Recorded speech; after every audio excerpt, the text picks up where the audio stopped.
తెలంగాణ గ్రామ panchayat workers union ఆధ్వర్యంలో మరి ఏదైతే వీళ్ళకు గత 3 నెలల నుంచి జీతాలు రావడం లేదు, మరి ఆ జీతాలు తొందరగా రావాలని, మరి అట్లాగే వీళ్ళకు ఈఎస్ఐ పిఎఫ్ సౌకర్యం కల్పించాలని, ఉద్యోగ భద్రత ఇవ్వాలని, అట్లాగే వీళ్ళని మరి తెలంగాణ రాష్ట్రంలో 12,796 గ్రామ పంచాయతీలు ఉన్నాయి.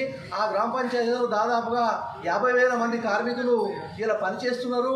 మరి వాళ్ళని పర్మనెంట్ చేయాలని, అట్లాగే ఉద్యోగ భద్రత కల్పించాలని మరి ఇలా ఎంపీఓ గారికి వినతి పత్రం ఇవ్వడం జరిగింది. వారు కూడా సానుకూలంగా స్పందించి వీరి జీతాలు రేపే వచ్చేటట్టుగా చూస్తామని ఇప్పుడు చెప్పడం జరిగింది.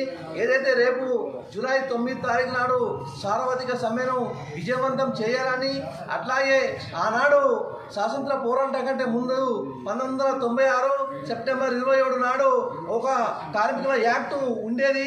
మరి ఆ యాక్టుని ఇవాళ కేంద్ర ప్రభుత్వం బీజేపీ ప్రభుత్వం వచ్చిన నుంచి ఇవాళ కార్మికుల చట్టాలను కాలరాస్తూ మరి 4 కోడ్లు తీసుకొచ్చి ఇవాళ కార్మికులపై మరి 10 గంటల భారాన్ని పెంచుతూ ఆనాడు కార్మికులందరూ కలిసి దేశవ్యాప్తంగా మరి శ్రీకాకుళం నగరంలో యుద్ధం చేసినట్టు పరిస్థితి ఉన్నది.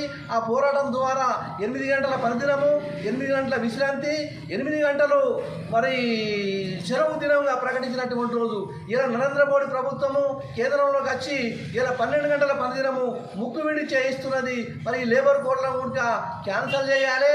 మరి ఏదైతే సుప్రీంకోర్టు ఇచ్చిందో సమాన పనికి సమాన వేతనము మరి అందరికీ 26,000 రూపాయల వేతనము ఇవ్వాలని నేను ఇలా సిఐటిగా డిమాండ్ చేస్తున్నాను.